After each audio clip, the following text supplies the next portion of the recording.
appreciate the extension. I yield Of back. course. Now recognize Mr. Kean, Representative Kean from New Jersey for 5 minutes. Thank you, Madam Chairwoman, and thank you to our witnesses for being here today.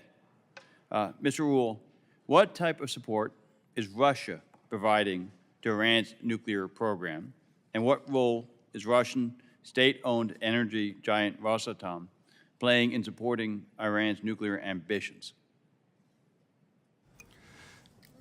Russia's role in the Joint Comprehensive Plan of Action was limited to support for the Bushehr civilian nuclear power plant on Iran's southwest coast. The development of that plant, there were discussions on the perhaps building of other nuclear power plants in the country. And part of the deal under JCPOA was that, in essence, Iran would send spent nuclear fuel to Russia in exchange for fresh nuclear fuel. Now, that, of course, stopped when Iran ceased to do this. I think the most important question is Russia providing Iran with capabilities to allow it to move closer to a nuclear weapon? Now, there is no public information of which I am aware that that is occurring. It is also a fact, however, that Russia does have a presence in country through Bushehr, and that were we to have a multilateral negotiation with Iran on its nuclear program, Russia would be a prominent part because of that element. China as well, because of China's role with the Iraq power plant, its former plutonium plant, which is due to come online in 2026. And what types of support is Russia currently providing Iran's proxies? And what does Russia hope to gain from its outreach to the Houthis? And what might trigger the Kremlin to step this support up or decrease it?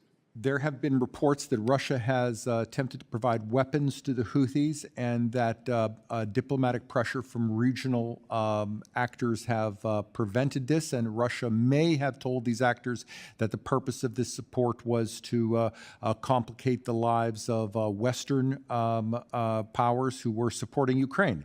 There has also been some reporting of Russian weaponry that has found its way to Hezbollah, although the evidence of Russia's direct engagement with Hezbollah is more tenuous. And Russia has, of course, provided intelligence engagement with its counterparts in Iran on how to defeat Western intelligence.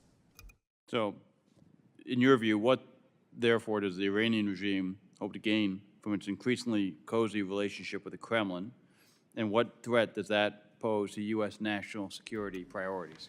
Although Russia is a sometimes competitor with Iran, it is a malign actor. Its support with it has blocked all pressure on Iran at the United Nations. So, for example, regarding Yemen, Russia has made sure that there has been no significant investigation of Iran's support for the Houthis at the United Nations for many years. So Russia's support for Iran is significant, it is malign, it is pervasive, and it impacts the global economy. Are there points of friction within that parallel relationship that the U.S. could effectively exploit? I'm not aware of many, but Dana, do you have anything you'd like to add on that? I think the bottom line here is that Russia and Iran share the objective of challenging the United States, our influence, and our investment in the current global and international order. And that strategic convergence is stronger than any wedge we might want to drive between the two. Thank you all for your testimony here today, and I'll yield back. Thank you.